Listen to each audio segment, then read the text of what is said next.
안녕하세요. 책 읽는 오로라입니다. 오늘 준비한 작품은 김미자 작가님의 소설 보시입니다. 지금 바로 이야기 속으로 들어가 보겠습니다. 구독, 좋아요, 알림 설정으로 저 오로라와 함께 해주세요. 편안한 시간 보내세요. 한 점 바람이 흩어진 낙엽들을 돌돌 말아 사라진다. 여느 때 같으면 북적댔을 어물전에 스산함이 감돈다. 갑자기 기온이 뚝 떨어진 탓인지 행인의 발걸음이 뜸하다. 노량진 새벽시장에 다녀온 상인들이 생선 상자를 엎었다 뒤집었다 하면서 꽁꽁 얼어붙은 생선들을 떼어놓느라 부산하다. 시장통 한복판에서는 남정네 두어 명이 화덕에 장작불을 피우느라고 매운 연기를 뿜어내고 있다. 분인에는 두꺼운 스웨터를 걸쳐 입고도 온몸이 오그라든다. 찬밥을 뜨거운 물에 말아 달게 먹고 나왔는데 속이 울렁거리고 메스껍다. 찬을 가리지 않고 김치면 김치, 젓갈이면 젓갈 하나를 놓고도 밥 한 그릇씩을 마파람에 개눈 감추듯 하던 분이네였다. 꽁꽁 얼어붙은 이면수와 고등어, 오징어, 갈치를 한 무더기씩 펼쳐 놓는다. 한 줄기의 빛이 얼어서 형태가 일그러진 이면수의 지느러미에 내리꽂는다. 사람도 죽으면 저 모양일란가? 감전된 듯 녹아내리는 생선 지느러미의 물기를 바라본다. 화덕에 둘러앉은 사람들 중 각별히 지내오고 있는 신태인댁이 분이네를 부른다. 분이네, 아침부터 왜 그렇게 기운이 없대요? 추운데 이리 와서 불 쪼까 쬐봐. 왜 이 지랄인지 모르겠네. 간신히 먹고 사는 우리네는 어쩌라고 동지딸 바람이 뭐요? 동지 섣달 냉방에 앉은 시험회상같이 무슨 심술이 돼요? 분이네는 신태인 댁의 넋두리를 들으며 헬쓱한 얼굴로 천천히 화덕 쪽으로 몸을 움직인다. 때가 저른 앞자락 전대에서 동전 부딪히는 소리가 철렁댄다. 어디가 아픈 갭이네. 안색이 백지창같이 왜 그런데요? 신태인 댁이 분인의 손을 활활 타오르는 화덕 쪽으로 잡아 끌며 얼굴을 들여다본다. 아침 먹은 게 체했는갑이여. 속이 답답하고 애기 뵌 사람 멘치로 울렁거리고 헛구역질까지 다 나온단 게 좀처럼 체하는 걸 모르고 살았는데 지난번부터 이런단 게. 분이네가 서방하고 시움에 보내곤 하더니 하나밖에 없는 아들까지 이민 간단 게 속 끓여서 그런 것 아니여? 그러게 말이여. 서방은 그렇다 해도 우리 시어매하고는 평생을 맞대고 살았은께. 남들은 야든 야답살림은 살 만큼 살았다고들 하는디 내 맴은 안 그려. 내장을 도둑 맞은 것 맨치로 허전하단께. 시퍼런 서방이 서울년하고 살림 차렸을 적도 이러진 않았은께. 운신은 당신 뜻대로 못했어도 우리 시오매가 오나 가나 강아지 멘트로 반겨주는 재미가 어디였간디. 분이네, 그러지 말고 큰 병원에 가서 진찰 한번 받아보는 것이 좋겠어. 약국약 백날 먹어봐야 소용없은께. 안 마녀도 분이네 속에 이변이 생긴 것 같어. 찬밥, 더운 밥 안 가리고 그렇게 맛나게 먹던 밥을 통 못 먹으니 사람이 견뎌나겠어. 아들네는 언제 떠난디야? 분이네도 따라가지 그려. 곧 가는 갭이여. 내 땅이 어디어서 떠날라고 하는지. 남의 땅에 가서 할 고생이면 내 땅에서는 못 산단가. 기술 믿고 떵떵거렸으니까 잘 살겄지. 말은 생선장씨 때려치우고 같이 가자고는 하는디 다 늙은이가 따라가서 산송장맨치로 살라고. 그렇게는 못 살아. 생선장씨가 어때어서 고생스럽기는 해도 내 육신 움직여서 일하고 남들처럼 호강은 못해도 드신 밥 먹고 들어가 누울 집이 있는디 뭐 땜시 낯설고 물선 땅에 가서 살아. 젊은 놈 맨치로 말기나 튀어야 이곳저곳 댕기면서 구경이라도 하지. 아무리 살기 좋다고 침이 마르게 약이어도 속이에 독갱소리 내기 당께. 군인네는 고향 이웃에 살던 신태인 댁에게 많은 도움을 받으며 살아왔다. 22년 전 고향 전답을 팔아 서울로 왔을 때 서울 지리를 잘 아는 신태인 댁 도움으로 수색동 달동네에 안주하게 되었고, 수색 시장통에 자리를 얻어 생선을 팔게 된 것도 신태인 댁 오빠의 입김이 컸다. 개천가 단칸방에서 시작한 서울살이가 시골에서 피땀 흘리며 농사짓고 사는 것보다야 욕심은 편했지만 딸 예분이를 중학교에 보내면서 생활이 빠듯했다. 전답과 초가상간 팔아 없앤다고 목 놓아 울던 군인의 시어머니도 사대독자인 아들이 살고 있는 서울 땅이라는 말에 넘어가 고향 땅에 대한 미련을 털어버렸다.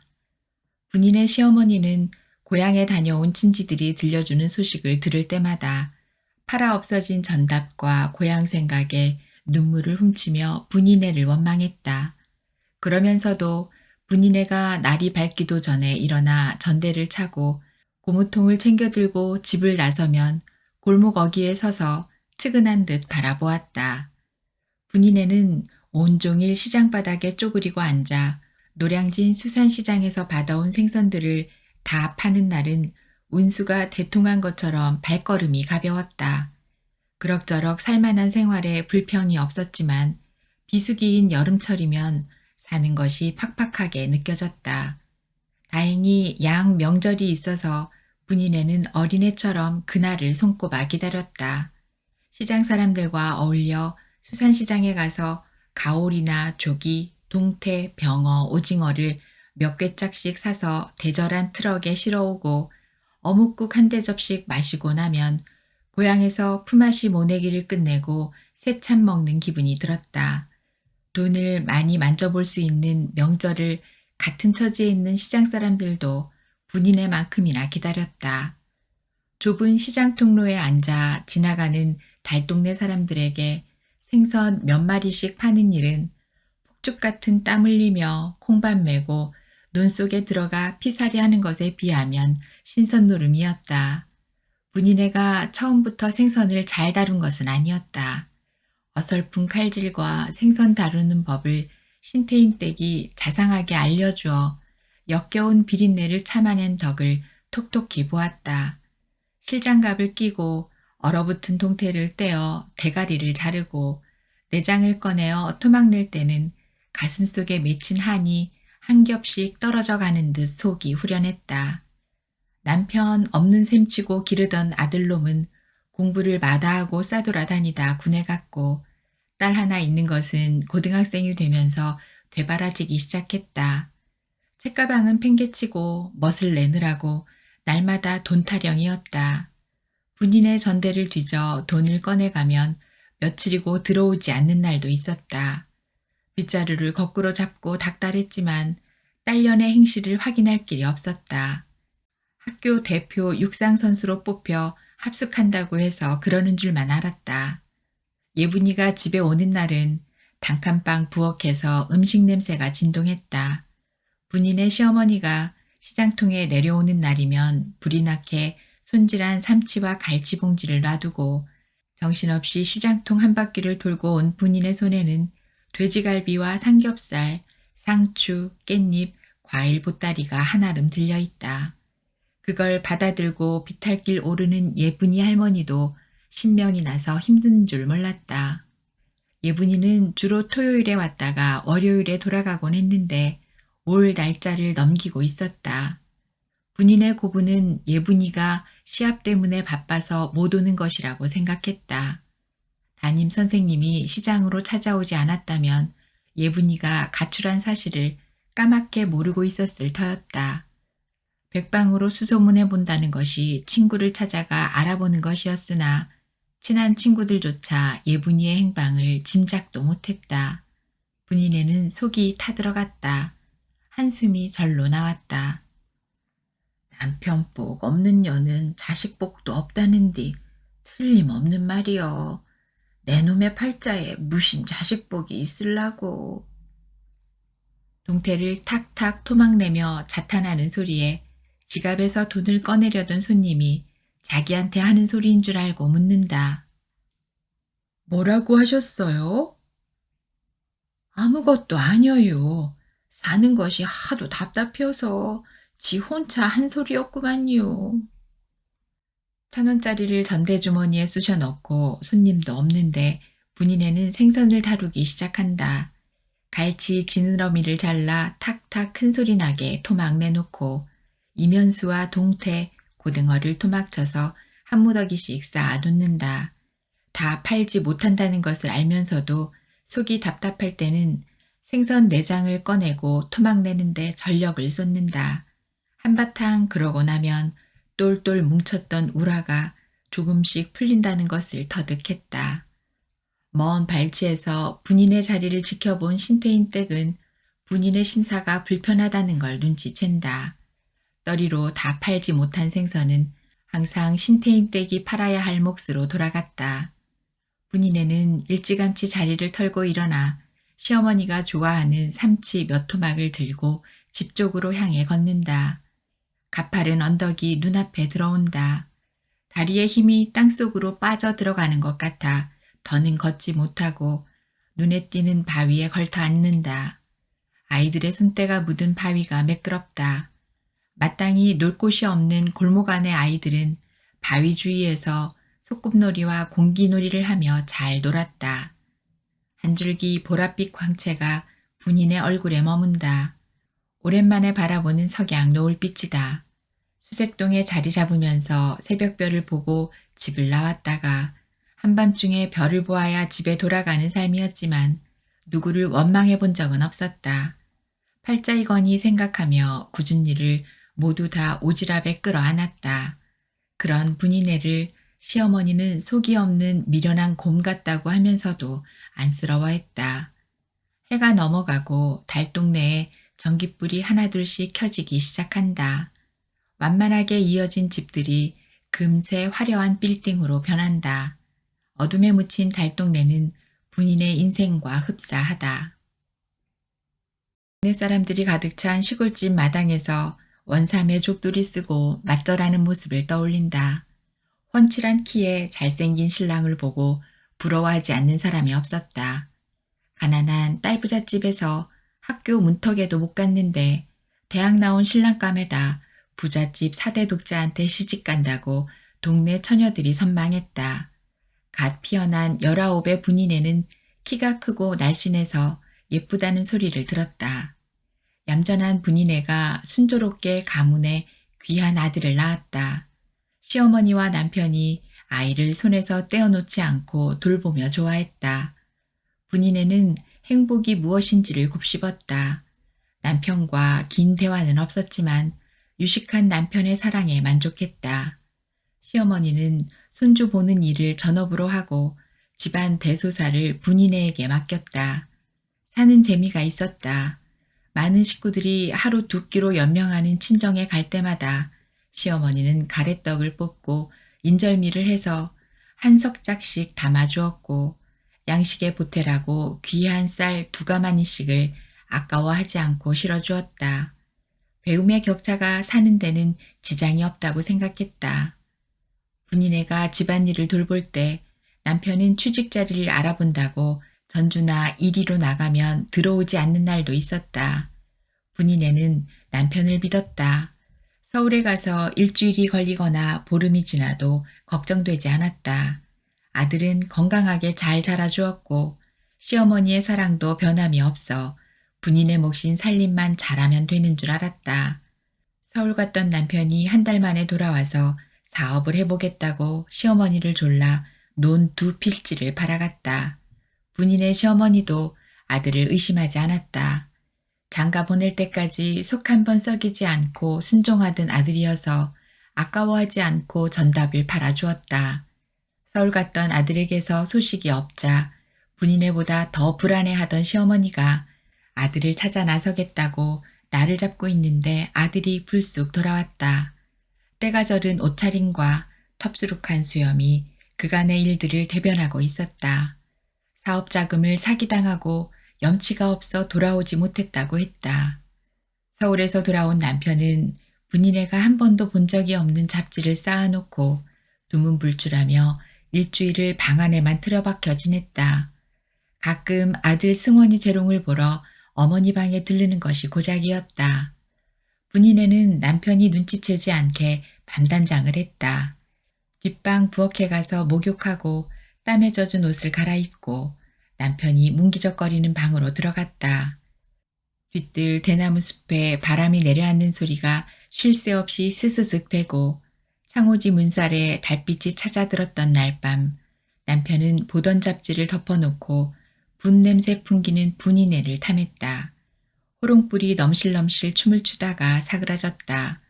기름이 졸아 저절로 꺼진 방엔 달빛 손님이 찾아와 분이네의 마지막 사랑을 훔쳐보았다. 분이네는 처음으로 신음을 토해내며 야릇한 기분에 취했다. 남편의 팔베개에 누워 지낸 달콤한 밤은 짧았다. 수탉이 회치는 소리를 들으며 남편의 강한 채취를 가슴속 깊이 저장할 것처럼 남편 몸에 대고 숨을 길게 길게 들이마셨다. 다음 날 첫새벽에 서울로 떠났던 남편에게서 소식 한 장 없더니 전답이 줄어들고 선산까지 남의 손으로 넘어갔다. 남편이 아무도 모르게 팔아간 것이다. 분이네는 논 한 다랑이와 밭되기에 세 식구의 입을 의지하며 쉬는 날 없이 논에 가서 피 뽑고 밭에 가서 콩밭 매며 남자처럼 일했다. 뒷간에 똥오줌을 퍼다 밭에 내고 앞마당에 두엄을 지게로 쳐다가 논바닥에 뿌렸다. 동네 사람들이 남정네로 변해가는 분이네를 보며 혀를 내둘렀다. 시어머니도 변해갔다. 자식이 그리 된 것은 당신의 불공이 부족한 탓이라고 공양미를 이고 부처님을 찾아다녔다. 시어머니가 집안에서 승원이를 돌보며 분이네가 남정네처럼 바깥일을 해다 마당에 부려놓은 콩이며 참깨, 팥 같은 밭곡식을 깨끗이 손질하여 거두었다. 마당에 멍석을 깔아놓고 고부가 맞대고 서서 나락을 타작하고 고추를 따고 고구마를 캐며 부부처럼 오순도순 살았다. 시어머니는 생과부가 된 며느리가 불쌍했고 분이네는 사대 독자로 애지중지 키워온 자식이 등진 것을 보고 기가 죽어 지내는 시어머니가 가여웠다. 아들에게 느낀 배신감과 남편에게 느낀 배반감의 공통부분을 지니고 살아가는 분인의 고부는 한방에 나란히 누워 도란도란 얘기꽃을 피우다 잠들곤 했지만 누구도 아들이나 남편의 얘기를 꺼내지 않았다. 시어머니가 승원이 잘되라고 불공 들이고 온 날이었다. 시어머니는 빛바랜 편지 한 장 들고 나들이 채비를 했다. 아무 걱정 말고 있으라던 시어머니가 서울로 떠난 지 이틀 만에 풀이 죽어 돌아왔다. 며칠 동안의 침묵이 무얼 의미하는지 분이네는 짐작했다. 배우지 못했어도 그 정도의 눈치는 있었다. 시어머니보다 먼저 남편을 포기했다. 분인의 눈길을 피하려고 애쓰는 시어머니의 모습이 가슴을 후볐다. 어머니, 말씀 아니어도 어머니 맘 다 알아요. 이제 와서 어쩌겠어요. 아들 하나 잃어버렸다고 생각해야지. 전 애비가 이 집을 떠날 때부터 마음을 되게 먹었구만요. 우리 승원이가 있은께 승원이 믿고 살아야지 별 수 있겠어요. 시어머니는 설움을 참느라고 어깨가 들썩였다. 화난 사람처럼 큰 방 뒷문을 확 밀어 제쳤다. 뒤뜰 대숲에서 대바람이 물씬 들어왔다. 시어머니는 치맛자락을 뒤집어 코를 휙 풀었다. 질펀한 콧물, 눈물이 회색 치맛자락을 적셨다. 분이네는 남편이 서울 여자하고 딴살림을 차리고 아들까지 낳았다는 소리를 들었는데도 아무런 느낌이 없었다. 분이네 시댁 동네는 참 별난 동네였다. 집집마다 씨앗을 두고 본처와 첩이 머리채 잡고 싸우는 일이 하루를 멀다 하고 집집이 돌아가며 일어났다. 동네 우물가에 모인 여자들의 수렁거림이 편집되지 않은 채 동네방네로 퍼져나갔다. 분이네는 거부감 없이 동네의 분위기에 젖어버렸다. 오랫동안 보아온 남의 일이 내 집에서도 일어났다는 사실을 긍정했다. 많이 배운 잘난 남자를 혼자 감당하기엔 벅차다고 생각했다. 승원이가 초등학교에 입학하는 날이었다. 분이네는 시어머니의 때 묻은 고무신을 하얗게 닦아 대돌 위에 놓고 장에 가서 사온 새 옷을 아들에게 입혔다. 윤곽이 확실해진 승원이는 저의 아버지를 닮아가고 있었다. 키도 다른 아이들보다 훨씬 커서 2학년이나 3학년쯤으로 보였다. 뒷곁에 쌀인문 밖을 나서는 시어머니와 아들을 보면서 흐뭇함을 감추지 못했다. 학교 가는 길목인 동척마루 앞에는 단장한 어른들이 아이 손잡고 지나가는 것을 구경하는 사람들로 북적대었다. 입학식 날이라 시끌벅적한 데다 동네 어귀에 보기도 귀한 택시가 들어왔다고 어른 아이들이 구름대처럼 몰려들었다. 굉장히 높은 사람이 왔다는 소문이 안 고삿까지 삽시간에 퍼졌다. 양복을 쭉 빼입고 금태 안경까지 쓰고 온 사람은 몇 사람을 동행하고 안 고사트로 가버리고 마을 어귀에서 힘들게 되돌린 택시가 먼지를 날리며 신장로로 사라졌다. 분이네는 승원이가 할머니 손을 잡고 따라가는 모습이 멀어질 때까지 서 있다가 쌀이문을 열었다. 조용해야 할 집안에서 웅성거리는 소리가 들렸다. 놀란 닭들이 닭장에서 푸드득거리고 돼지우리에서 까만 돼지가 새끼들과 쉬지 않고 꿀꿀대었다. 검은 양복 입은 건장한 신사가 마루에 걸터 앉아서 뒤따라온 친척들과 얘기하고 있었다. 분이네는 조심스럽게 토방으로 올라갔다. 사람들이 길을 터주었다. 남편이었다. 7년 만에 돌아온 남편이 한박 웃음을 머금고 분이네를 바라보았다. 분이네는 얼굴이 달아올랐다. 가물가물하던 남편의 모습이었다. 가슴이 방망이질했다. 정지문을 열고 들어갔다. 무엇부터 해야 될지 설왕설래 하다가 뒤주에서 쌀부터 꺼내어 씻었다. 세상에 무슨 일이 돼요? 저 양반이 무슨 바람이 불어 찾아온 건지 모르겠네. 분이네는 입이 저절로 벌어지면서 은근히 걱정이 되었다. 남은 전다 팔아가려고 온 건 아닌지 모르겠네. 우리는 못 먹고 살랐고 어림도 없지. 이젠 내가 막을 것이구만. 갖은 추측을 하면서도 손놀림은 빠르다. 당숙 두 분이 남편 따라 큰 방으로 들어가고 나머지 사람들은 돌아갔다. 분이네는 밥을 안 치고 아궁이에 불을 지폈다. 작은 솥에 된장을 풀어 시래기를 송송 썰어 넣고 양쪽 아궁이에 번갈아 가며 볏짚을 밀어 넣는다. 까만 가마솥에서 김이 나더니 금세 눈물을 흘린다. 국솥에서도 김이 모락모락 나기 시작한다. 분이네는 안절부절하며 시어머니가 오기를 학수고대한다. 해필 이런 날에 왔실꼬. 텃밭에 가서 막 새순이 돋아나는 봄동과 시금치를 솎아다 겉절이를 하고 시금치 나물을 무친다. 부엌 안에 고소한 냄새가 진동한다. 정신없이 상을 차리고 있는데 인기척이 들린다. 승원이가 마당으로 들어오다가 토방의 신발을 보고 부엌을 기웃거린다. 어무이 다녀왔는디 누구 오셨는게비요? 할매는 왜 안 오시냐? 저기 들어오시는디? 무슨 일이요? 시어머니가 토방에 올라서며 묻는다. 어머니 얼른 방에 들어가 보시오. 승원이 애비가 왔단께요. 무엇이요? 승원이 애비가 왔소? 별일도 다 있지. 이놈이 무심만 먹고 얼굴을 비치는 게요. 말은 그리해도 시어머니의 얼굴은 반색이다. 분이네가 밥상을 들여가자 막 큰절을 끝낸 남편이 분이네 눈치를 본다. 승원아, 애비 얼굴 알겄냐? 알 턱이 없지. 애기 때 보았는디 어떻게 기억하겄냐? 큰절 휘어라. 그래도 명색이 애비 아니냐? 승원이가 큰절을 예쁘게 한다. 7년 만에 부자 상봉을 보면서 분이네는 눈물을 훔친다. 첫 아들이라 정은 있었는가. 아이를 무릎에 앉히고 밥상 앞에 앉는다. 애미야, 너도 들어오니라. 서방 얼굴 안 잊어버렸냐? 똑똑히 봐둬라. 잘난 저 인사 얼굴 좀 봐라. 살기가 좋아졌는갑다. 얼굴이 반지르르한 걸 본게. 어머니도 참 진지나 잡수시오. 당숙들 앞에서 그만하시고요. 분이네는 부엌으로 나왔다. 그동안 쓰지 않았던 방을 몇 번이나 쓸고 닦는다.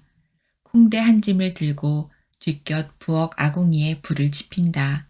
불을 거부하고 매운 연기를 되물리던 아궁이가 분인의 억지에 밀려 후퇴하고 빨아들인다.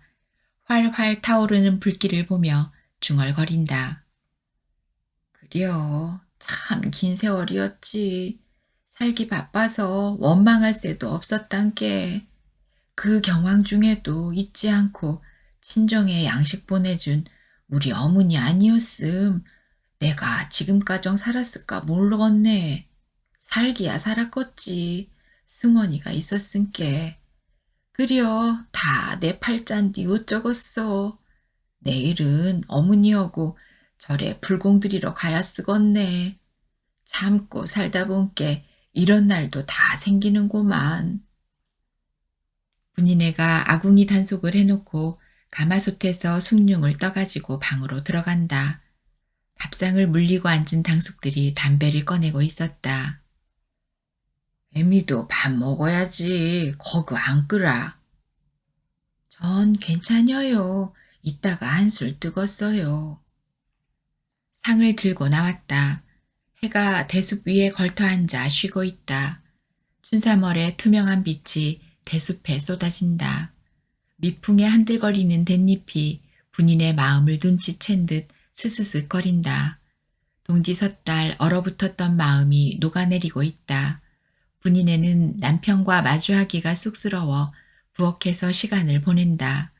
찬장 속에 그릇들을 헹구어 놓고 반찬이 될 만한 말린 고사리와 무청, 호박꼬지를 장독에서 꺼내다가 불리고 삶고 들깨를 씻어 절구통에 넣고 찢는다. 시어머니는 아들이 즐겨 먹던 두부 만들 준비를 하고 분인에는 남편이 좋아하는 들깨즙 나물을 준비한다. 고부가 맞대고 앉아서 한 남자를 위해 긴 세월 동안 하지 못한 정성을 소급해서 쏟아내고 있다. 큰 방에서 승원이가 아버지 무릎에 앉아 동네에서 얻어온 낡은 국어책을 또박또박 읽어내려가는 소리가 들린다. 고부는 말이 없다. 말이 필요하지 않다는 것을 표정과 행동으로 알아챈다. 시키지 않아도 수학 공식처럼 척척 맞아 떨어지는 고부의 손발이다.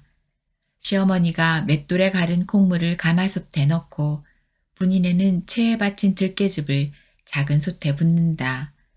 시어머니가 양 아궁이에 번갈아가며 불을 지피고 분인에는 부뚜막에 앉아 나무주걱으로 작은 솥에 나물죽을 젓는다. 대소쿠리에 삼배를 깔고 펄펄 끓는 콩물을 쏟아붓고 장독대에서 가져온 무거운 돌을 얻는다.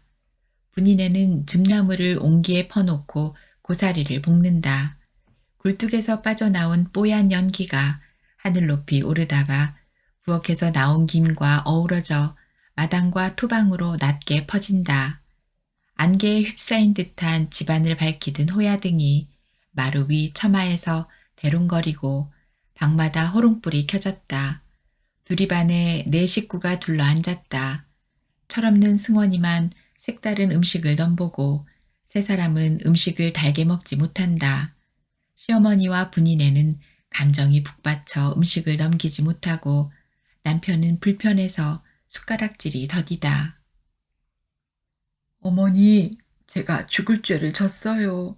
세 살림 차리고 자주 찾아뵙지 못한 죄 100번 죽어 마땅한 줄 알지만 어쩔 수 없었어요. 승원이 어미한테는 입이 10개 있어도 할 말은 없지만 서울 그 사람 아니었으면 전 이미 이 세상 사람이 아니었을 거예요. 그 사람은 제 목숨을 구해준 은인이고 오늘날 하는 사업도 다 그 사람 힘으로 이룬 거예요. 앞으로는 자주 찾아뵈올게요. 건강하게 오래오래 사세요. 난 그렇다 치고 승원애미는 어쩔 거요. 평생 과부로 살란 말이요. 서방 하나 믿고 시집 왔는디 이게 무슨 짓이다냐. 네, 지금까지 말은 아니었다만 애미가 해주는 밥 먹기 미안이어서 죽겠다. 무심팔자여서 서방도 없는 집이서 홀시오매 봉양이다냐. 그러면 못 쓴다. 천벌이 왜 있는지 아냐. 사람은 뿌린 대로 거둔다고 했다. 네가 뿌린 씨들을 잘 거둬야 편히 눈 감을 수 있는 법이다. 우선 살기 좋다고 조강지쳐 버리고 신식년 품에서 히덕거리지만 내가 시퍼렇게 살아서 꼭 지켜볼란다. 분인에는 시어머니의 노여움에 목이 꽉 메어왔지만 고개 숙인 남편이 안쓰러웠다. 어머니, 진정하세요. 아들까지 낳고 잘 산다는디 이제 와서 어쩌겠어요. 지는 어머니와 승원이가 있은께 걱정 없구만이라오. 승원애비가 건강하게 잘 살기만 바라겠어요. 그렇게 하는 것이 어머니나 승원이나 제 맴이 편하지 않겠어요. 서울 그 사람도 애비만 믿고 살겠지요. 같은 여자끼리 원수같이 생각하면서 살고 싶지는 아니어요. 부처님 앞에서 불공 드릴 때마다 그런 생각을 다져왔구만요. 더 이상 승원애비 마음을 무겁게 하지 말어요. 승원애미 마음이 저렇게 부처님 같은 게 잘 지내고 있다만 내 마음은 천금 같여. 그런 종은 알고 살아야 혀. 분인에는 저녁 밥상을 들고 부엌으로 나왔다. 설거지를 해놓고 시어머니와 승원이 잠자리를 봐주었다. 뒷뜰에도 뒷방에도 남편은 없었다. 분인에는 뒷곁 부엌으로 가서 종일 뒤집어 쓴 먼지와 소금기를 씻어 내린다. 뒷방에는 시어머니가 깔아놓은 원앙 금침이 분인애를 기다리고 있었다. 분인애는 7년 전 남편과 보냈던 날 밤을 떠올리며 얼굴이 달아오른다. 금실 은실이 화려하게 박힌 초록 비단요와 꽃분홍 이불에 원앙이 사이좋게 사랑을 속삭이고 있다. 많은 사람들이 그림처럼 살기를 희망하건만 인생지사가 마음대로 풀리지 않는다. 분인애는 평소엔 눈여겨보지 않던 그림을 매만지며 감상한다. 인기척이 들린다. 남편이 밖에 나갔다가 큰 방으로 들어가더니 곧 나오는 소리가 들린다. 분인애는 물기를 윗목으로 밀어놓고 옷매무새를 가다듬는다. 이내 방문이 열리고 남편의 채취가 방 안에 가득 찬다. 분인애는 일어나 남편 옆으로 가서 옷을 받아 걸고 앉는다. 남편은 분인의 마음고생을 말 대신 행동으로 보여줄 듯 조심스럽게 접근해 온다. 거칠어진 손을 매만지며 검게 그을린 얼굴을 애처롭게 바라본다. 분인애는 가슴이 뜨거워진다. 분인의 마음을 읽은 듯 남편이 분인애를 부담고 비단 이불 속으로 들어간다. 분인애는 남편의 움직임을 자연스럽게 흡수한다. 아랫도리가 뻐근하면서 통증이 온다. 처녀막이 찢어지는 듯한 아픔이지만 기분이 좋아진다. 다시는 이런 날이 오지 않을 것만 같다. 놓아주고 싶지 않다는 욕망을 느낀다. 대바람이 문풍지를 뒤흔든다. 분인애는 욕망에서 풀려난다. 내 이름이 왜 보살이간디? 큰 스님이 내 이름을 지어줄 적엔 아무리 험하고 힘들어도 보살처럼 살으라고 한 것이라는디 내가 왜 이러는 거요? 못난 생각만 하고. 전무덤에 얹힌 남편의 손을 조심스럽게 내려놓고 돌아 눕는다. 상호지문이 훤하게 밝아온다. 분인애는 일어나 흩어진 옷을 주워 입고 부엌으로 나온다. 뒷곁 부엌에서 인기척이 들린다. 시어머니가 아들 며느리 자는 방에 군부를 넣고 있다. 어머니, 날이 새는디 뭐하러 부를 땐데요? 너희들 늦게까지 잘 자라고 군불 뗐는디 벌써 나왔냐? 어머니도 참 그란다고 달라지간디요. 떠날 사람은 떠나야 편하겠지요. 분인의 추측대로 다음 날 일찍 분인의 목에 닷돈짜리 금목걸이를 걸어주고 남편은 떠났다. 남편이 타고 간 버스가 사라질 때까지 동청마루 앞에 서서 지켜보다가 돌아서는 시어머니와 분인의 마음이 도둑 맞은 것처럼 허전했다. 남편이 기약 없이 떠나고 계절은 변함없이 바뀌어갔다. 뒷동산을 붉게 물들였던 진달래꽃이 서리 맞은 것처럼 시들어 버렸다. 모내기를 끝낸 초록 들판에 초록 바람이 하늘되었다. 도톰해진 벼에 이삭이 나오고 불볕 같은 더위 속에서 오곡이 무르익어 갔다. 분인의 태기를 반겼던 시어머니는 분인애가 해야 할 집안일과 농사일을 도맡아 하며 입덧이 심한 분인애를 살뜰히 보살폈다. 분인애는 시어머니의 정성으로 비싼 과일을 달고 살았다. 청명한 하늘이 그리움을 몰고 왔다. 군부를 지펴 뜨끈해진 방 안에서 진통을 겪었다. 장작을 한 짐 사온 시어머니가 아궁이에 연신 장작을 집어넣고 가마솥에 물을 끓였다. 분인의 신음소리가 들릴 때마다 방문을 열어 살피다가 놋대야에 뜨거운 물과 소주에 헹군 가위를 들고 방으로 들어갔다. 분인애가 벽에 기대고 앉아 끙끙댔다. 시어머니가 문고리에 걸어 만들어준 끈을 걸머쥐고 힘을 주었다. 첫 아이를 낳은 지 8년 만에 딸을 순산했다. 시어머니는 아들의 잘못을 보상해 주듯 사고를 사다가 고아 미역국을 끓이고 아기 기저귀 빨래를 손수 빨아대주며 분인의 산후조리에 혼신을 다했다. 분인의 고부가 의지하는 것은 부처님 뿐이었다.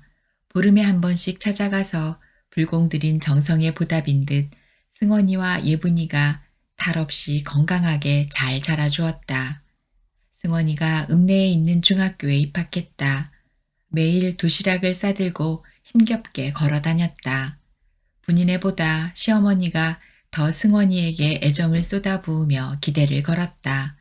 승원이가 중학교에 갔는데도 얼굴 한번 내비치지 않는 아들을 향한 원망이 깊을수록 손주 승원이에게 집착했다. 승원이는 놀기를 좋아했다. 공부 대신 친구들과 어울려 가까운 동산에 가서 축구하며 놀았다. 학교에서 무단결석했다고 정학을 당했다. 시어머니는 승원이에게 문제가 생길 때마다 저를 찾아가 밤새 불공을 들였다. 겨우 중학교만 졸업한 승원이가 진학을 포기했다. 분인애는 이웃 동네에 사는 신태인 댁이 서울에 가서 자리 잡고 있다는 소식을 접한 뒤부터 마음이 들떴다. 승원이와 예분이를 위해서라는 명분을 앞세워 떠날 결심을 한 분인애가 시어머니에게 뜻을 비치자 노발대발했지만 전답과 집이 팔렸다는 소식을 듣고는 체념했다. 전답하라 고향을 등졌을 때만 해도 야무진 꿈이 있었다. 농사일에 쏟는 땀을 서울 땅에 가서 쏟는다면 자식 공부 시켜가며 서울 여자처럼 깨끗한 옷 입고 윤택한 생활을 할 수 있을 것이라고 믿었다. 시골에 살 때는 멀어서 찾아오지 못했던 남편도 같은 서울 아래 어머니가 계신데 한 번쯤 찾아주겠지 하는 희망도 있었다. 기대가 무너졌다. 남편한테서는 소식이 없고 승원이는 고삐 풀린 망아지처럼 싸돌아다니다 친구들과 함께 군대에 갔다. 고분고분하던 예분이가 반항하며 단칸방에 사는 것을 불평하며 부모를 원망했다. 분인애는 남편에게 애비구실까지는 바라지 않았다. 승원이와 예분이가 자랄 때 아버지가 있다는 사실만으로 버팀목이 되어주었으면 했는데 그것마저 물거품이 되었다. 분인애는 어두워진 골목길을 따라 올라갔다. 문 앞에서 기다리고 있던 시어머니가 분인애를 발견하고 반색하며 발걸음을 옮긴다. 어머니, 어찌 나와 계시오? 힘든디. 애미 오는가 하고 이제나 저제나 눈 빠지게 기다리는 중이요. 오늘도 고생이었지. 불쌍한 것. 어서 들어가자. 예분이가 왔어야. 애미 안 보고 가겠다는 걸 붙들어 놨다. 분이네는 그동안 참아왔던 서름이 왈칵 쏟아진다. 콧물 눈물을 훔치며 부엌에 삼치토막을 놓고 방으로 들어갔다. 일어나는 예분이의 멱살을 잡고 흔들다 못해 등을 사정없이 내리친다. 분이네만큼이나 자란 예분이는 꿈쩍도 안 하고 분이네만 힘이 빠져 덜썩 주저앉아 목을 빼고 서름을 토해낸다. 생과부로 20년을 넘게 살아오면서도 이렇게 부끄러운 줄 모르고 악을 쓰며 운 적은 한 번도 없었다. 놀란 사람은 오히려 시어머니와 예분이었다. 그려 실컷 울어봐라. 그동안 한이 얼마나 컸겠냐. 다 내 죄가 커서 그런 아들을 두었다. 우리 팔자가 이것밖에 안 되는 것을 어쩌겠냐. 애미 너 보기 미안해서 죽었다. 이 모진 목숨이 빨리 죽어야 하는디 이렇게 살고 있으니 내 전생에 무슨 죄가 있길래 이런지 모르겠다. 분이네가 거짓말처럼 울음을 뚝 그치고 예분이를 다그친다. 애미 속이고 어디 가서 못하고 있다가 왔냐? 고등학교는 졸업해야지. 이 애미처럼 살고 싶어서 안 달랐냐? 팔자 사나운 것은 이 애미 떼에서 끊어버려야지. 애미 속을 그렇게도 몰라준다냐, 이 무심한 년아. 엄마, 그동안 내가 잘못했어. 친구들 따라다니면서 못된 짓도 했지만, 이제는 아니야. 좋은 남자친구를 만났거든. 그 친구가 결석했다길래 가보니까 말이 아니더라고. 난 내가 가장 불행한 환경에서 산다고 생각했는데 그게 아니었어. 남자친구를 보고 그동안 내가 엄마 덕에 얼마나 호강했는지 알았어. 친구는 엄마와 단 둘이 사는데 생활이 어려웠어. 어머니가 편찮으신지 오래됐는데도 돈이 없어서 병원에 한 번 못 가셨다잖아. 엄마, 전대에서 훔쳐간 뭉칫돈은 그 친구를 위해서 썼어. 그 친구 집안일을 도와주면서 지냈는데 별일은 없었어. 엄마, 믿어줘.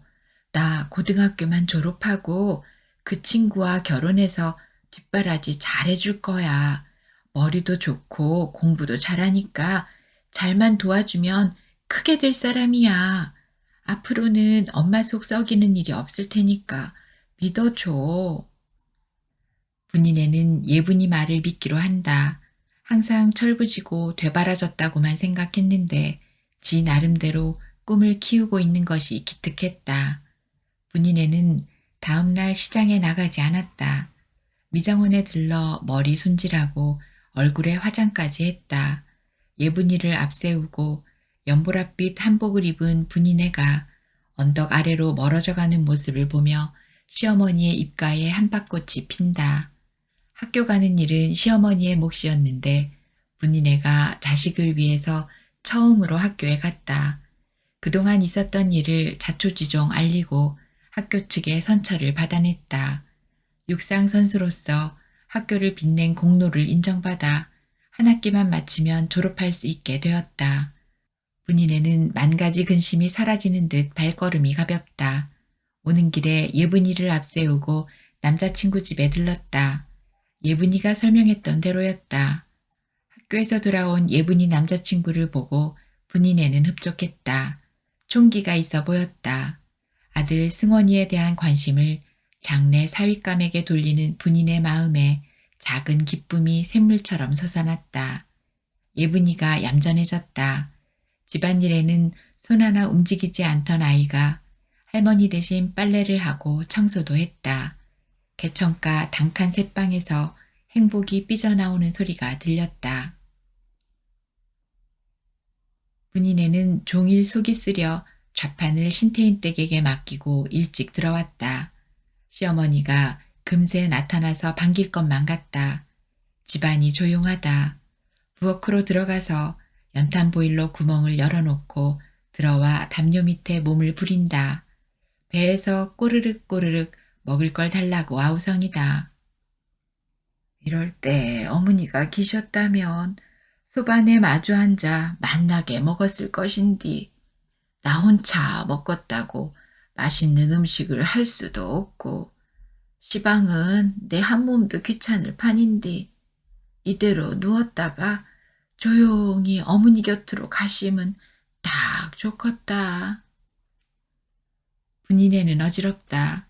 제대로 음식을 먹은 지가 벌써 오래전의 일이다. 신태인댁 말 맞다나 큰 병원에 한번 가봐야겠다고 생각한다.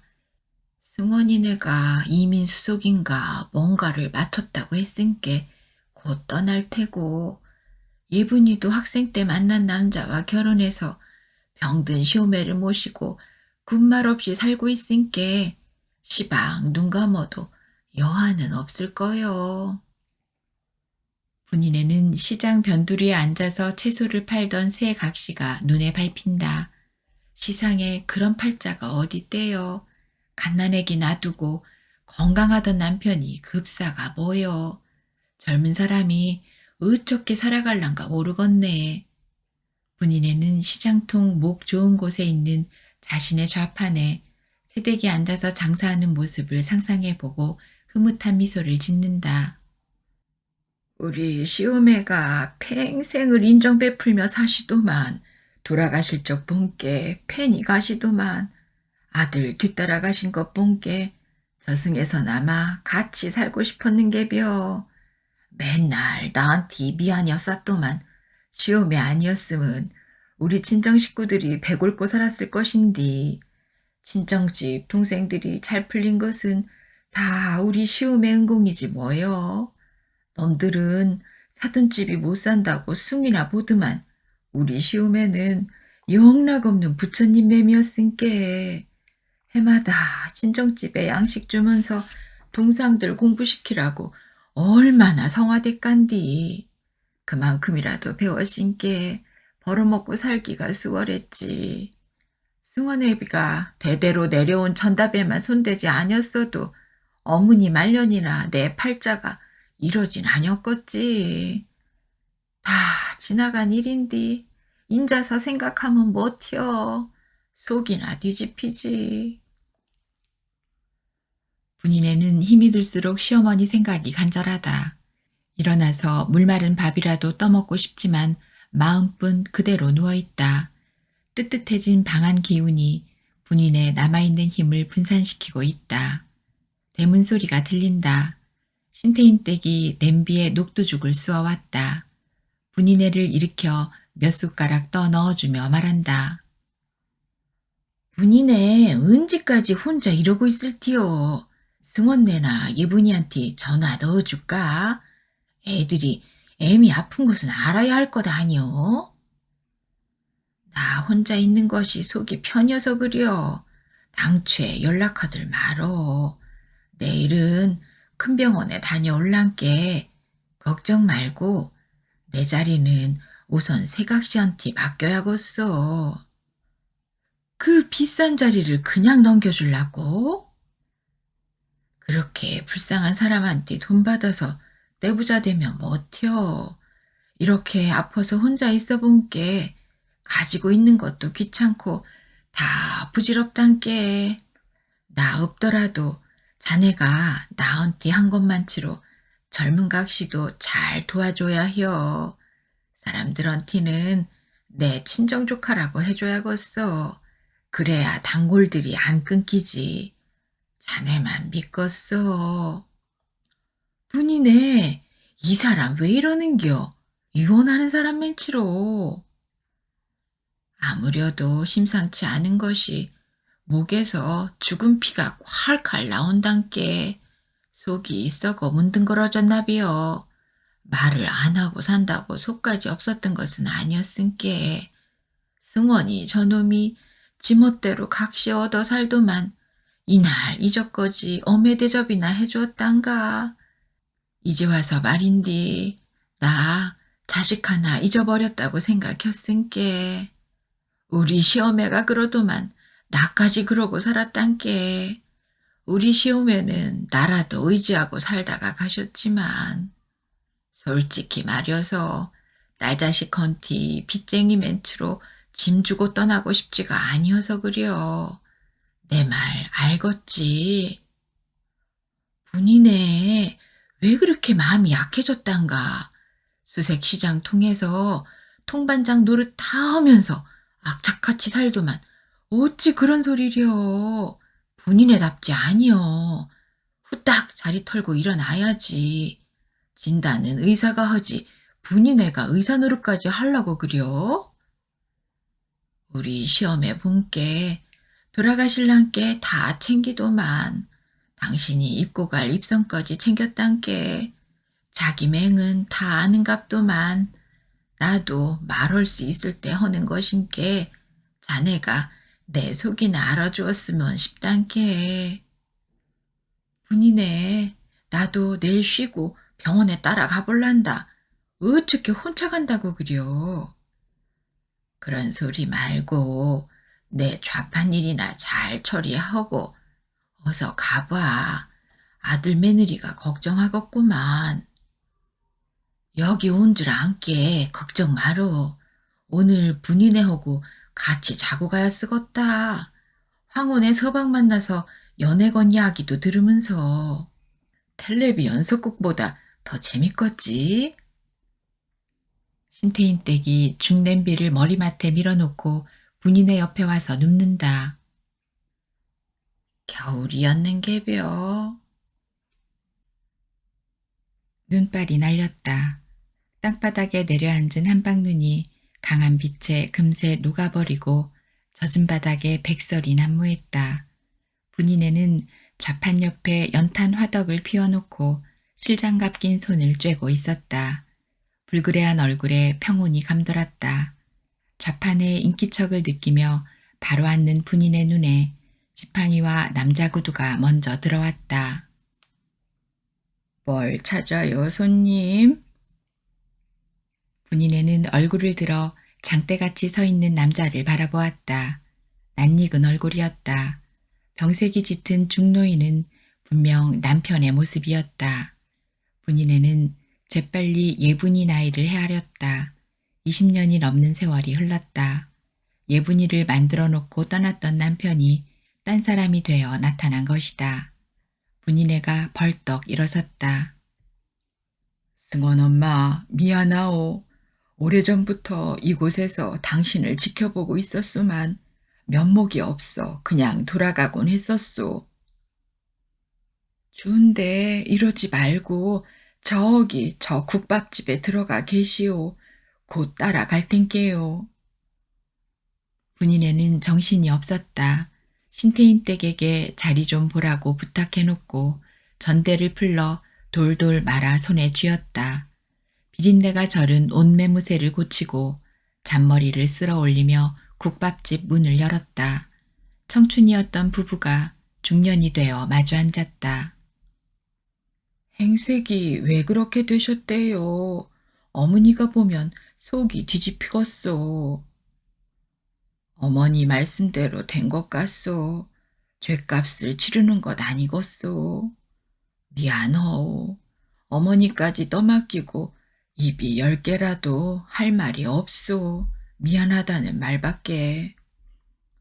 그런 소리 마요. 생전에 한 번도 못 볼 줄 알았는데 어떻게 알고 찾아오셨대요? 염치가 없어서 얼굴을 못 내밀었지만 소식은 듣고 있었소. 천리 떨어진 것도 아닌디 어머니 한번 찾아오면 어디가 어떻게 된답디까. 참 무심한 양반이요. 미안하다는 말밖에 무슨 말을 하겠소. 잘 나가던 사업이 망하고 보니 내 처지가 꼴이 아니었소. 형편이 나아지면 찾으리라 마음먹었다가 이렇게 되고 말았소. 국밥 먹고 어머니한테 올라가 봅시다. 잘난 아들 한번 보실라고 모진 목숨 끌고 댕긴다고 한탄하십디다. 분인애는 속이 뒤집혔다. 조강지쳐 버리고 떠났으면 끝까지 잘 살아야지 병든 몸을 이끌고 나타난 남편에 대한 애증이 가슴을 후볐다. 젊었을 때 건장하고 그 잘난 인물은 어디 가고 피골이 상접해서 지팡이에 의지하고 지낸단 말인가. 분인애는 걷잡을 수 없이 흐르는 눈물을 훔치며 국밥을 남편 앞으로 밀어준다. 남편은 허기진 배를 채우듯 두 그릇을 단숨에 비우고 휴지로 입을 닦아냈다. 어디가 아프대요? 병명이 한둘이야 말이지. 서울집 애들도 다 컸겠네요. 잘들 풀렸겠지요. 내 업보가 그 애들에게로 넘어갔는가 보. 큰애는 소아마비로 다리가 불편하고 둘째는 공부를 싫어하더니 전파상으로 벌어먹고 살아요. 막내인 딸이 대학 다니다 그만두고 회사 다니며 지혜미와 벌어온 돈으로 연명하고 있으니 집안 꼴이 말이 아니오.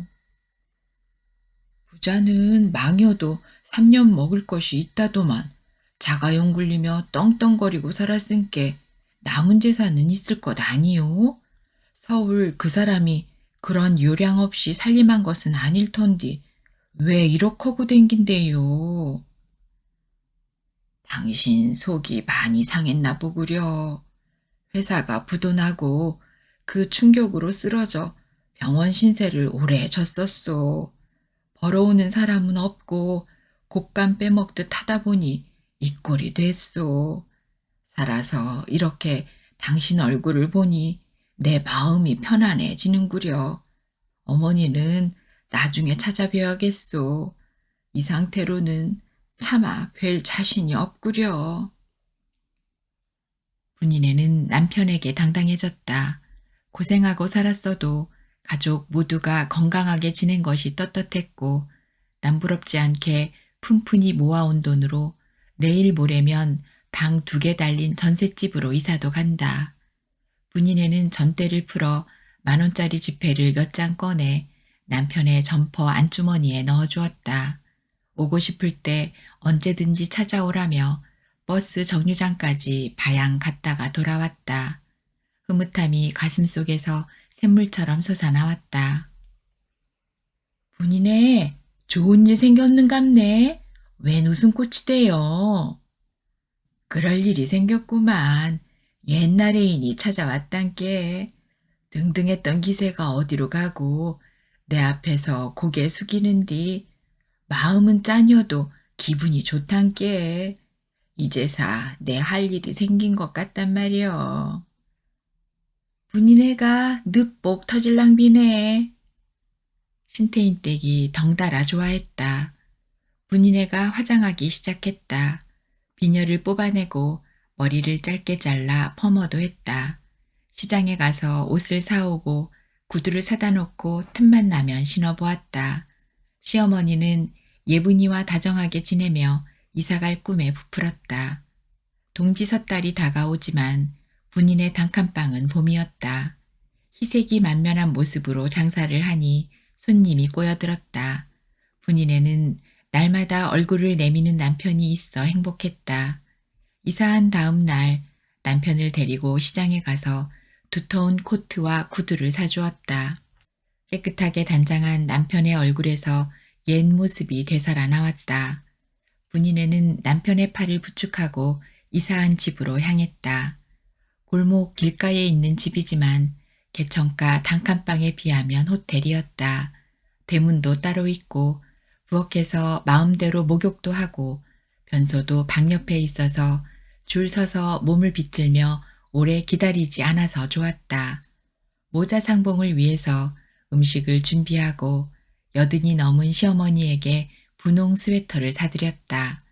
분이네가 남편과 함께 대문에 들어서자 기다리고 있던 시어머니가 아들 모습을 보고 통곡했다. 잘 나오지 않는 목소리를 쥐어짜며 반백이 되어버린 아들을 부담고 울었다. 똘똘 뭉쳤던 원망과 미움의 덩어리가 녹기 시작했다. 같은 서울 땅에 살면서 볼 수 없었던 안타까움과 뼛속 깊이 파고들었던 그리움이 피부 밖으로 스멀스멀 기어나왔다. 살아생전 만났으니 당장 죽어도 여한 없다는 말을 못이 박히도록 하셨다. 예분이는 아버지가 낯설었다. 타인처럼 느껴졌다. 승원이 오빠와 닮은 꼴인 아버지를 처음 만났다. 예분이는 시키는 대로 큰 절을 올리고 상차리는 분이네를 도와주었다. 네 식구가 두리반에 둘러앉았다. 모두 말은 없었지만 흐뭇한 모습에서 서로 기분이 좋은 느낌을 받았다. 노모는 늙어가는 아들을 붙잡고 방이 2개나 되니까 자고 가라며 만류했다. 아들은 온기가 가득 찬 집에 못 이기는 척 눌러 앉았다. 분이네가 예분이의 도움을 받아가며 설거지하고 있는 동안 노모는 아들 며느리의 합방을 위해 오랫동안 쓰지 않았던 원앙 금침을 깔아놓으며 오므렸던 입이 일자로 변했다. 과일을 깎는 분인의 입가에 행복이 솔솔 퍼져나왔다. 예분이는 할머니 곁에 붙어 앉아서 늙어버린 아버지를 훔쳐보았다. 아버지와 다정하게 지내는 친구들이 부러웠다. 아버지 손잡고 나들이 한번 하는 것이 소원이었다. 아버지가 사다 준 옷을 입고 아버지가 사준 책을 읽으며 공부하고 싶었다. 이룰 수 없는 꿈인 줄 알면서 환상을 간직해오고 있었다. 초라하고 늙은 아버지는 생각해 본 적이 없지만 예분이는 있는 그대로의 아버지를 받아들였다. 포크로 과일을 찍어 아버지에게 드렸다. 아버지가 인자하게 웃었다. 예분이의 커다란 눈에 눈물이 괴었다. 그리운 아버지였다. 노모는 아들을 안고 밤새 얘기를 나누고 싶었지만 평생 생과부로 살아온 며느리를 먼저 생각했다. 늦게나마 부부지정을 나누라고 윗방으로 밀어넣었다. 윗방에서는 밤늦도록 얘기꽃이 피어났다. 노모와 예분이는 도란도란하는 소리를 자장가 삼아 잠속으로 빠져들었다. 날씨가 따뜻해지면 예분이를 데리고 여행 한번 하자고 약속했던 남편에게서 소식이 끊겼다. 분이네는 은근히 걱정이 되었다. 건강이 악화된 것은 아닌지, 당뇨 합병증이 도진 것인지 염려됐지만 먼저 소식을 알아낼 수 없는 안타까움으로 애를 태웠다. 남편을 만난 이후로 분이네는 새색시처럼 얼굴에 화색이 돌았다. 수색시장 사람들이 분이네의 황혼에 꽃피우는 사랑을 부러워했다. 남편을 만난 지 3달이 넘었다. 달게 먹던 순대와 돼지머리 냄새가 거북했다. 집안에 들어서기만 하면 헛구역질이 나왔다. 시어머니가 쏘아온 잣죽을 먹고 모두 토했다. 고통스러워하는 분이네를 바라보는 시어머니의 입가에 미소가 번졌다. 애미야, 쉰이 넘었는디도 배태가 되는갑다. 병원에 가봐야 쓰겄다. 분이네는 등줄기에 땀이 배인다. 예분이가 눈치채지 않게 동네에 있는 산부인과에 다녀왔다. 축하드려야 될지 난감하네요. 그 연세에 낳아서 키우시겠어요? 젊은 여의사가 물었다. 대기하고 있던 딸 같은 새댁들의 시선이 모아졌다. 분이네는 달아오른 얼굴의 홍조가 가라앉기도 전에 마취 주사를 맞고 수술실에 누웠다. 여의사와 간호사가 속삭이는 소리가 가물거렸다. 간호사가 흔들어 눈을 떴다. 하얀 천장과 벽이 빙글빙글 돌아갔다.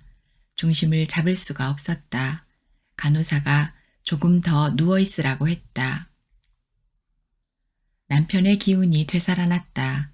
몸에 좋다는 약을 백방으로 수소문해 다려 먹였더니 피골이 상접하던 얼굴에 살이 올라왔다. 합방한 이후 집에 오는 날은 을에 자고 가는 줄 알고 지냈다. 50줄에 다시 만나 살을 섞었다. 지난날의 모진 세월을 망각하고 남편의 넓은 가슴에 파묻혀 지내는 것이 꿈만 같았다. 가슴속의 한이 다 녹아 없어져 마음이 새털처럼 가벼워졌다. 분인의 고부는 마음속에 묻은 한을 모두 품어내었다. 양철 지붕에 비 뜯는 소리가 들렸다. 분인애는 집에서 며칠 쉬고 있지만 마음은 시장통 좌판에 가 있다. 20년 넘게 한우물을 팠다. 젊은 댁들과 어울려 세월을 먹었다. 단골 손님이 늘고 시장통에서 터줏대감이 되어가고 있었다. 집을 나서야 하는데 뭉그적거리고 있다. 골목길엔 인적이 뜸하다. 우산을 찾아 들고 나서는데 대문 앞에 낯선 청년이 서 있다. 누구 찾아요? 예분이네 집인가요? 그런디요. 부고 전하러 왔어요. 부고라니요? 누가 죽었는데요? 저 아버님이 돌아가셨어요. 아버님이 누군디요? 뚝섬에서 왔어요. 분인에는 정신이 아찔하니 현기증이 일어났다. 시야가 뿌옇게 보였다. 다녀간 지 보름밖에 안 되었는데 남편이 죽었다는 말을 믿을 수가 없었다. 부고 전하러 온 청년의 이름을 물어볼 겨를도 없이 앞에 찬 전대를 풀러놓고 되돌아와 주섬주섬 챙겨들고 서울댁 둘째 아들을 따라 나섰다. 지루하게 뿌리던 빗줄기 사이로 햇빛이 가느다랗게 새어나왔다. 둘째를 따라 들어간 한강변에 있는 개인 병원의 영안실은 초상집 같지 않게 한산하고 썰렁했다. 다리가 불편한 큰아들과 딸이 상복을 입고 앉아 있었다. 생전에 한 번도 만나본 적이 없는 서울댁이 교회 사람들과 예배를 보다가 일어나 충혈된 눈으로 분이네를 맞았다. 분이네 턱 아래에 서 있는 서울댁의 얼굴에 죽은 깨인지 기미인지 새까맣게 내려앉았다. 모든 여건이 자기보다 훨씬 나은 줄 알고 평생을 체념하고 살아온 분이네가 왜소한 서울댁을 보고 배신감을 느꼈다. 그려, 다 팔자여. 지나나나 이렇게 살아온 것이 전생에 무신 인연이 있었는 게비지. 인자 와서 뉘를 다 턱었어. 긴 시상 다 잡아먹고 얼마나 더 살겄다고. 분이네는 서울댁 옆에 앉아서 영안실 안을 둘러보았다. 초라한 영안실은 떠나간 이의 발자취를 말하고 있는 것처럼 보였다. 잘 살 때 덕을 베풀었다면 이렇지는 않았을 것이다. 분이네는 시장 사람들을 생각했다. 어려운 처지들이었지만 좋은 일보다 굳은 일에 더 앞장을 섰고 아까워하지 않고 십시일반으로 부조했으며 함께 슬퍼하고 기뻐하면서 어우러져 살아왔다. 분이네는 서울댁과 3명의 자녀 앞에서 당당하게 말했다. 살기는 그쪽에서 살았지만 고향 땅에 묻겠다고. 그들은 그걸 예상하고 있었다는 듯 순순히 따랐다. 분이네는 예분이를 데리고 서울댁 세 아이와 장례차를 몰고 고향 땅에 다녀왔다. 시어머니가 아들을 기다렸다. 올 때가 되었는데 왜 안 오냐고 상화되었다. 분이네는 시어머니 손을 잡고 기다리지 않아도 때가 되면 다 같이 만나서 오순도순 살 날이 올 것이라고 달랬다. 문지방에서 넘어졌던 시어머니가 식음을 전폐하고 시름시름 앓기 시작하더니 분이네에게 눈길을 주지 않았다. 분이네는 시어머니가 무서웠다. 평생을 같이 살아왔지만 그렇게 무섭게 대한 적이 없던 시어머니의 매정한 눈빛이 두려웠다. 신태인 댁은 정이 많던 분이네와 정을 떼려고 그러신다며 임종 준비를 하라고 했다. 그랬다. 시어머니는 당신이 마련해 놓은 수의 바구니를 머리맡에 챙겨놓고 목욕과 머리 감는 걸 도와달라고 해서 분이네는 정성을 다해 단장시켜 드렸다. 정갈하고 예쁜 모습이 젊을 때 찍어 놓았던 사진과 같았다. 아들에게 주지 못한 사랑까지 손주에게 쏟아붓던 시어머니가 승원이를 찾았지만 승원이의 행방을 아는 사람은 없었다. 분이네가 예분이와 함께 입가에 엷은 미소를 베어문 채 눈감은 시어머니를 지켜보았다. 시어머니는 비로소 평생 그리던 고향 땅과 아들 곁으로 떠나셨다. 분이네가 환자복을 입고 창밖을 본다. 강하게 내리꽂는 봄 햇살에 쌍눈이 툭툭 터질 것 같은 화창한 날씨다. 남편이 온다고 약속했던 따뜻한 날씨가 오늘 같은 날씨를 두고 한 말이었을 게다. 참 복도 없는 양반이지. 늙은 말년에 정이나 좀 더 나누다 갈 것이지. 뭐가 그리 급해서 떠났을까? 끝까지 나더러 뒷감당하라고. 허기사 어머니까지 내 손으로 보내드렸은께 한은 없구만. 그런디 아무려도 나 혼자 덜렁 남아서 죽어간다는 것이 무섭단께. 분이네가 입원한 지 열흘이 넘었다. 승원네가 호주로 떠난 지 한 달이 되어가고 예분이는 시어머니 병수발에 지쳐있다. 분이네는 벌써 위 사진을 여러 번 찍었다. 우유 색깔인 액체를 마시고 엑스레이도 찍었고 가느다란 호스를 목구멍 속에 집어넣고 내시경이라는 검사도 했다. 담당 의사가 보호자를 찾았지만 분이네는 아무도 없다고 말했다. 난감해하던 담당 의사가 체념한 듯 간호사를 시켜 입원 수속을 밟았다. 간호사의 도움을 받아 6인용 입원실로 옮기고 난 뒤 신태인댁이 시장일을 팽개치고 달려왔다. 모진 고생 다 하고 이제 살만한 게 이게 무슨 변이 돼요. 지때 끼니도 못 찾아 묵으면서 짜게 먹었었더만 그게 탈이 된 것 아니여? 꼭 그려서 그러겠어. 다 내 맹대로 사는 거지. 문인애는 차고 있던 닷돈짜리 금목걸이를 풀러 주름투성이인 신태인댁 목에 걸어준다. 오마, 이게 무슨 짓이 돼요? 어찌 나한테 이런 걸 주는 거요?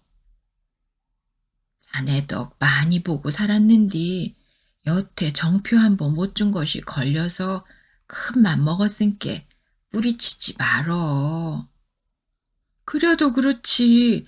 돈 땜시 그 어려움 다 겪으면서도 서방이 준 귀중한 보물이라고 손도 대지 않았던 사람이 그러고 딸이 있는디 내가 왜 이런 걸 받아? 그려 자네 말대로 서방처럼 믿고 살았구만. 언젠가는 나한테 꼭 돌아온다고 믿었은게 인자는 필요 없게 되었자녀. 그 목걸이도 내 품에서는 맹을 다한 것 아니겠어. 자네를 애끼는 징표로 준 것인께 맨 팬이 받아둬. 예분이 걱정은 아니어도 돼야. 우리 집 전셋돈 빼서 줄 것인께. 신태인 댁이 핏기 없는 분인의 얼굴을 물수건으로 닦아주고 까치집같이 엉킨 분인의 머리를 빗겨주며 눈물을 훔친다. 분인애는 입덧이 심해 누렇게 뜬 얼굴로 찾아온 예분이를 앉혀놓고 신신당부했다. 부모 없다고 갈시받지 않으려면 내가 시키는 대로만 해라. 내가 죽어나가도 당최 엄해 죽었다는 소리도 말고 울지도 말어. 신태인 아줌마한테 부탁했으니께 아줌마가 시키는 대로만 혀. 엄해 죽은 티도 내지 말란 말이여. 누가 엄해 소식을 물으면 이민간 오빠한테 갔다고 허구. 오빠한테는 무슨 일이 있어도 연락하지 말어. 다 소용없는 짓인게. 어메가 살아있는 것 맨치로 살면 되는 것이여. 꼭 맹심해야 한다이. 분인애는 잠자리가 뒤숭숭하다. 돌아가신 시어머니와 남편이 나타나고 오래전에 돌아가셨던 친정부모 얼굴이 오락가락 정신이 없다. 하룻밤이면 몇 번씩 깨었다. 분인의 옆자리에 있던 환자가 가쁜 숨을 몰아쉬더니 몸을 뒤튼다. 간호사들이 달려오고 오랜 병간호에 지친 가족들이 무표정한 모습으로 지켜본다. 조금 후 흰 가운을 걸친 장년 두 사람이 들어오더니 하얀 천을 덮어 씌운 환자를 간이 침대에 옮겨 싣고 병실 문 밖으로 사라진다. 보호자들은 긴 한숨을 토하면서 뒤따라가고 환자가 누워있던 침대에 비누 냄새가 가시지 않은 새 커버가 씌워진다. 중환자실에서는 사람이 죽어나가는 일이 대수롭지 않게 이루어지고 있다. 분이네는 마음을 단단히 먹는다. 마음을 모질게 먹어보지만 두렵기는 한 가지다. 분이네는 벽 쪽에 누워있는 환자에게 병자성사를 마치고 나가는 일행 중 한 사람을 붙든다. 나이가 많이 들어 보이는 수녀가 분이네 옆으로 온다. 누워 계시기 힘드시죠? 미소를 머금은 수녀가 분이네를 위로한다. 분이네는 가냘픈 수녀의 손을 잡고 평소 생각했던 뜻을 비친다. 지 이름은 보살이라고 혀요. 큰 스님이 평생 보살처럼 살으라고 그런 이름을 지어주었난 게비요. 의사 선생님 눈치를 본 게 지 병이 쉽사리 나실 병은 아닌 것 같아요. 우리 옆집에 살던 젊은 각시가 나랑 증상이 똑같았었는디 위가 다 썩었다고 하더만 한 달도 못 살고 떠나는 걸 봤단께요. 그려서 하는 말인디 지 청 하나만 들어주시면 맴이 패내겄어요. 말씀하세요. 성의껏 도와드리겠습니다. 병원에 있으면서 본 게 사람이 죽으면 쥐도새도 모르게 가지가는 띠가 있다고들 하더만 그 내막을 알고 싶단께요. 시신기증을 말씀하시는군요. 맞아요. 나도 그런 걸 꼭 하고 싶단께요. 굳은 시상을 살았지만 떠날 때는 좋은 일 한번 해보고 싶구만요. 극락에 가면 이름 맨치로 살다 왔다고 부처님이 좋아하시겠지요. 병실 밖으로 나갔던 수녀가 의사와 직원들을 데리고 들어왔다. 수녀가 봉투 속에서 서류를 꺼내 분이네에게 읽어준다. 기증한 시신은 병원에서 실험용으로 사용한 뒤 화장해서 납골당에 모셔놓고 잘 관리해준다는 말에 흡족해하며 윤보살이라고 적힌 이름 위에 지장을 찍는 분이네의 손이 부르르 떨린다. 엄지손가락에 묻은 인주를 닦아주는 부드럽고 따뜻한 수녀의 손에서 거친 손을 슬며시 빼낸 분이네가 머리맡에 감춰두었던 때 묻은 통장과 도장을 수녀에게 건넨다. 얼매 안 되는 돈이지만 좋은 일에 써주었으면 좋겠어요. 분인의 행동을 지켜본 입원실 사람들의 표정에 감동의 물결이 일렁인다. 시신 기증서와 도장이 들어있는 통장을 노란 서류 봉투에 넣은 일행이 분인의 옷매무새를 고쳐주고 이마에 흘러내린 머리카락을 쓸어넘기며 거칠고 앙상한 분인의 손을 잡고 기도한다. 마음이 홀가분해진 윤보살은 오랜만에 편안히 잠속으로 빠져든다. 이 작품은 여기까지입니다. 함께 해주셔서 고맙습니다.